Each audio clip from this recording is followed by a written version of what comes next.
welcome to Learning with Lulu. In today's video, we are going to aim for a very succinct summary of Chapter 7 in The Great Gatsby. So,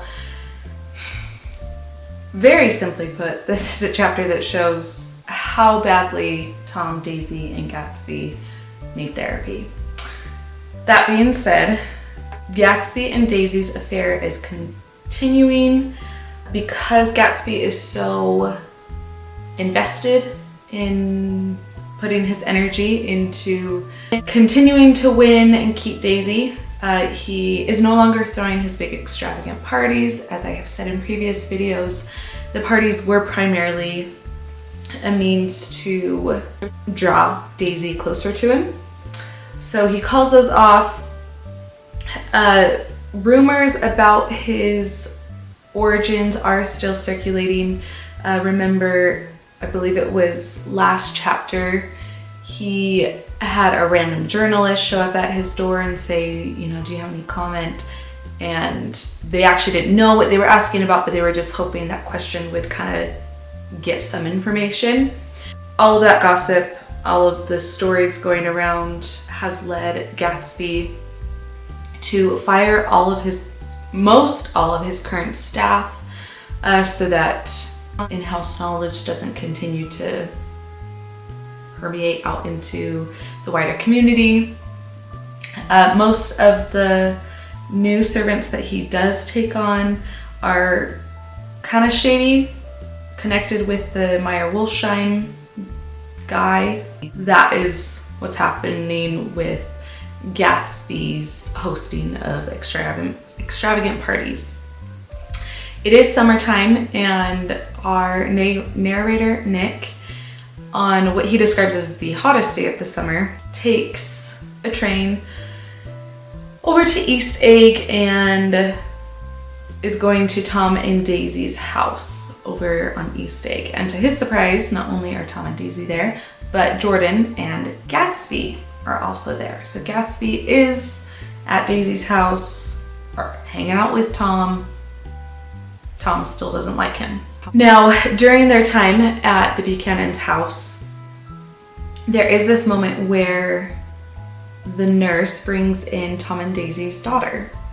And I mentioned in a previous video how you can tell that Gatsby is not even taking into account this little girl who is the child of the woman he loves.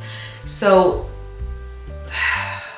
I don't want to say his love for Daisy isn't genuinely felt, but his love definitely is not for a whole person who is very real, who has had experiences in the past several years, past 5 years, I believe it is, such as having a child. And it's definitely evidenced here because when the nurse brings in Daisy's little girl, it's clear to Nick that Gatsby is almost stunned at her existence. There's also a lack of maternal attachment being shown on Daisy's part to her daughter. I almost wonder if it's a result of Daisy being torn between the past and the present right now, and her daughter's a very concrete connection she has to her past 5 years since Gatsby, a very concrete, vicarious attachment to Tom, and a reminder of, as we'll find out, actual love between her and Tom, or some form of love. As I've said, I don't love this story. I think our Tom, Daisy, and Gatsby characters are all really unfortunate. Even Jordan, I don't know. I'm not crazy about these characters. Throughout the afternoon at the Buchanan's house, it's becoming more and more apparent to Tom that there is something going on between Daisy and Gatsby. The looks they are giving each other, primarily the looks they're giving each other, are what cue Tom into what's going on.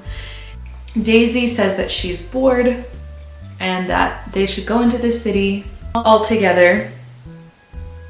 And Tom jumps on this. Like, he says, yes, let's go. Now we have already talked about how he is very much a manipulator for power in his own hands. Now we know that he is being unfaithful to Daisy, but and it seems that he doesn't feel any moral qualms about this. And we know he cares about morality because he claims to have the moral high ground when he's being extremely racist when we first meet him. He cares very strongly about morality, but when he is being unfaithful, no issue with that. You can tell that he's very angered about his wife's now apparent infidelity, and you can tell that he's wanting to confront this. And of course, Tom, being very much a toxic masculine, to use that phrase. And let me just put a note there. I think there is healthy masculine. I think there is healthy feminine. I think both masculine and feminine can be taken to negative sides of their energy as well. So I don't want to say that masculinity itself is not toxic. So there's that. Tom is not a great guy, and he is a negative manifestation of masculine energy. Anyway, moving on. He wants a confrontation. He wants to be able to manipulate the situation to put himself back in the seat of power, because the fact that his wife is now being unfaithful to him means that he does not have power, does not have control over everything in his life. And the beginning of his manipulation starts with him insisting that he drives Gatsby's car. So Tom, Nick, and Jordan take Gatsby's car into the city, while Tom has Daisy and Gatsby take his car, and he's very controlling of even just this first moment of them going into the city. He's very much like, oh, I'm gonna take your car. It's as a reader, I'm uncomfortable this whole book. I start to get really uncomfortable at this part. Now, on the way to New York, they of course have to pass through the Valley of Ashes, Gatsby's car. I'm not sure if it needs gas, but Tom stops for gas at Wilson's garage. Wilson being Myrtle's husband. Well, I mean, I guess that's their last name. So George Wilson being her husband. And I think this is kind of a continuation of Tom's control of the situation. He takes this super fancy car, and it's almost a display of his pride and ego a little bit, I think, having Daisy and Gatsby go together. Being like, yeah, anyway, we'll get to that. And so he stops at the garage of the man whose wife he is having an affair with, and they actually learn that George Wilson has picked up on his wife's infidelity and is being really, of course, upset by this. So much so that he wants to move his wife out west with him. Leave, East Coast and move her away, try and protect what he thought they had. Now, a key note here is George Wilson does not know that Tom, the man he's telling this to, is the one that his wife is being unfaithful with. He just knows that his wife has taken what's the male version of a mistress? I don't know. If you know, let me know in the comments. Yeah, but anyway, that she's having an affair. Nick comments that, under these eyes of God, the optometrist, J.T. Eckelberg, or T.J. Eckelberg, that Wilson and Tom are now in the same situation. both of their wives are being unfaithful to them, and they are feeling threatened by that.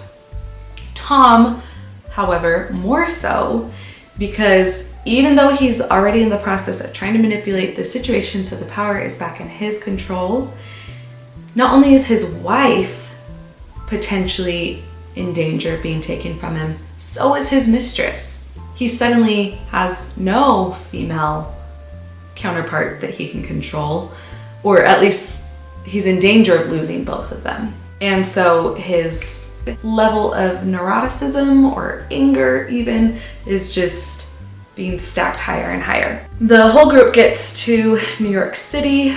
It is incredibly hot, so they're not wanting to do anything outside. So instead they rent a suite in, I want to say the Plaza Hotel, which which goes to show you how much money they have to spare. I don't think any of them are even planning on staying the night. I don't know if hotel rooms even work that way, that you can just like rent it for a few hours. Anyway, whatever.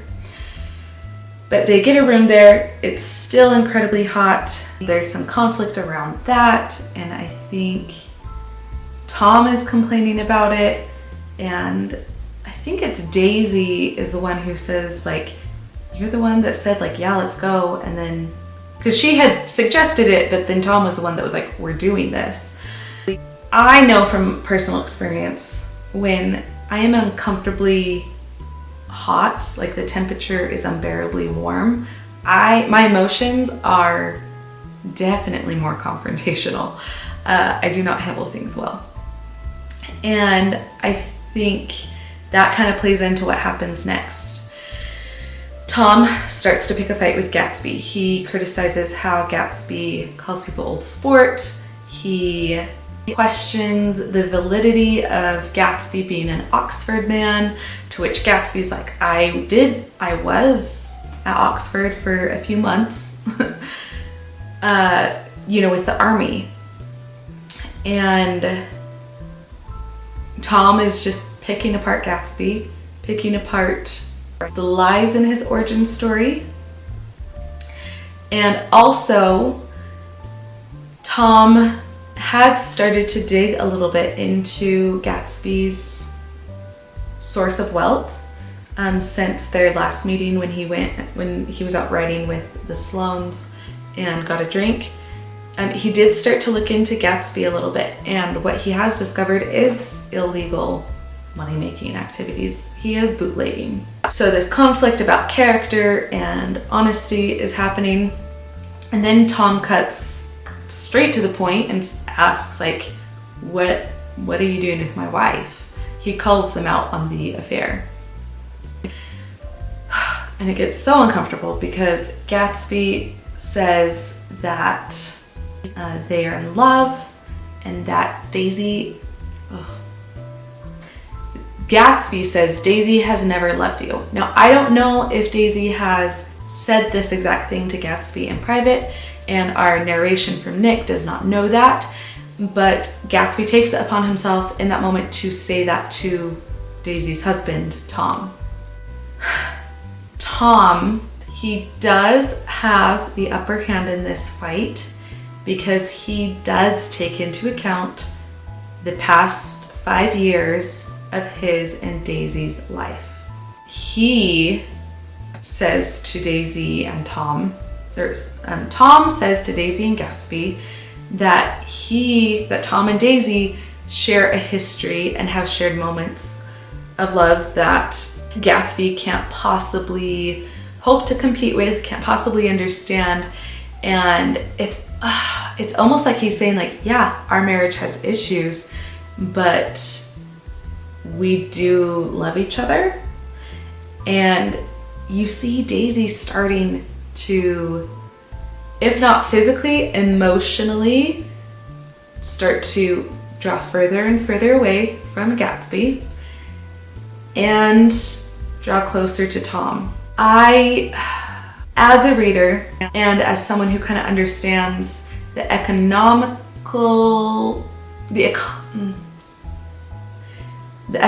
situation of Daisy's marriage at that time, but also as someone who is married and does have children, I think Tom has a point. I don't think their marriage is healthy. I think they need to go to therapy.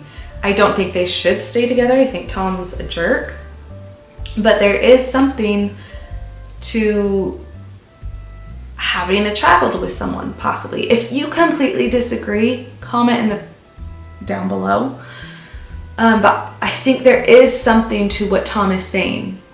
Do I think he deserves to keep Daisy? No. He brings up a good point that Gatsby is not holding on to the Daisy who's had a past 5 years of experience, past 5 years of marriage, of having a child with someone. Gatsby is holding on to the girl that he fell in love with back in Louisville. This idealized version of Daisy, and it's almost like Tom gets the whole picture of Daisy. I don't know, the whole thing's messy. I'm not even sure that I'm conveying exactly that I don't approve of how Tom treats Daisy. I'm just saying, in this argument, Tom, I think, is making the stronger points.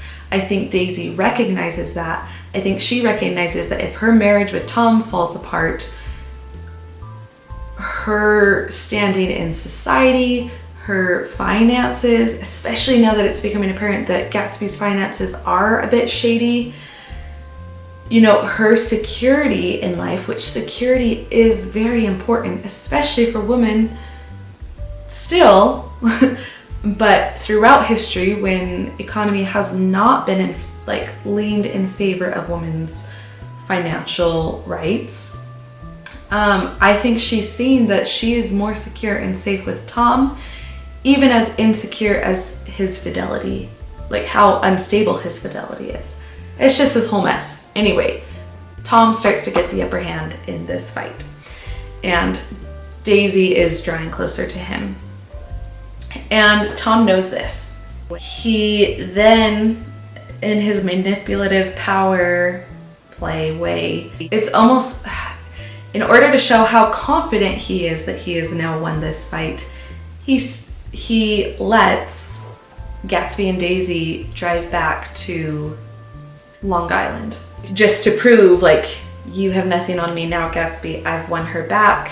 I am so confident that I've won her back that I will send you two away alone again and not be worried that, you know, I've lost my wife to you. After this whole ordeal, you then have our narrator Nick realize, like, oh, it's my birthday today. I believe it's his 30th birthday. And it's just kind of a bizarre realization that he has, that he's reaching the 4th decade of his life, and this is how he's spending his life. His day is going. So Gatsby and Daisy head back to Long Island, and then Tom, Jordan, and Nick head back to Long Island, and of course they have to pass through the Valley of Ashes, and as they do, they come upon a really horrifying, tragic scene, a hit and run accident. Someone has been hit by an automobile and was killed, and their body is really mutilated by the hit. I think it even describes, like, so the person that was hit was Myrtle Wilson, Tom's mistress, and it describes, like, I want to say her chest is even, like, torn open. It's horrific.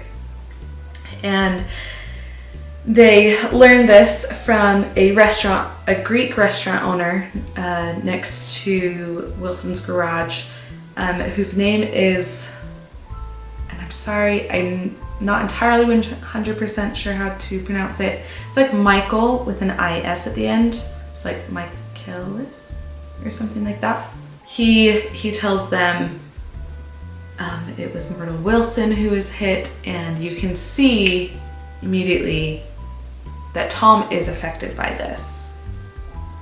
You know, he's not nonchalant about it at all.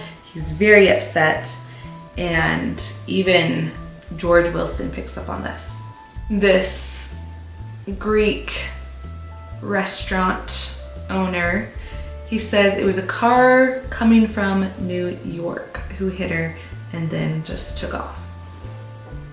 And Tom kind of starts to guess who it was. Nick does as well. He starts to suspect that it was Gatsby and Daisy coming back from New York in this big yellow car of Gatsby's. In his manipulative way, and also he is upset at what has happened, Tom thinks that Wilson is likely to remember the car from earlier that afternoon, and I believe he tells him like, oh, it's Jay Gatsby's. He also assumes that Gatsby was the one driving, which we find out before the end of this chapter, it wasn't Gatsby driving, it was actually Daisy who was driving, hit Myrtle, and sped away, because heaven forbid she take responsibility for her actions, ever. I think that's kind of a key point about Daisy. Both her and Tom, they kind of mess with people's lives but take no responsibility for it. They're kind of just concerned for themselves. And I will even say so far as like, even with their daughter, you know, earlier in this chapter, Daisy's fairly uninterested in her. When her daughter was born, she says she hopes she's a fool, a beautiful fool, because that's all there is for like a woman to do. And they give a child life, and then neither of them really seem to take interest in this little human being that deserves their love and attention. So they're just like very irresponsible with other people's lives. They get back to the Buchanan's house. Nick discovers Gatsby in the bushes, and you know, it's kind of essentially like, what are you doing? And Gatsby is there because he wants to make sure that Tom doesn't hurt Daisy. So you see this like genuine care that he has for her. But it's really sad because where Nick just left Tom and Daisy is they're eating cold fried chicken together. And my understanding is essentially hatching a plan of how they're going to move on in their life, with their marriage staying together. And Gatsby, still in love with Daisy, is outside their house in the bushes to make sure that Daisy is safe. But really, like, she's not in any danger in the house at this point now. And I understand his thought process. I wouldn't put it past Tom. He broke Myrtle's nose earlier in the book. But Gatsby's just completely misread his standing in Daisy's eyes now. And the chapter ends with Nick leaving Gatsby again in the moonlight. And it's not dissimilar, so it is similar to how Nick first meets Gatsby in the moonlight, reaching out for Daisy. He's now had Daisy, but he's still without her. She's still unattainable to him. So it's, yeah, he's a sad character. And I think that's why our narrator Nick, in the very beginning paragraph, or at least the very beginning of the book, says Gatsby represents everything he despises, like this aristocratic wealth, dishonesty with his bootlegging, and yet he admires the guy, highly respects this Jay Gatsby, formerly James Gatz. So there's chapter 7 for you. If you have any comments, let me know down below. Any questions about the chapter, post them down below. Either myself or someone else can maybe get to them. And yeah, please share this with others that you know may benefit from having a summary of chapter 7 in The Great Gatsby. Subscribe to the channel, like the video, all of those things. Thank you so much for watching this, and I hope to see you back around.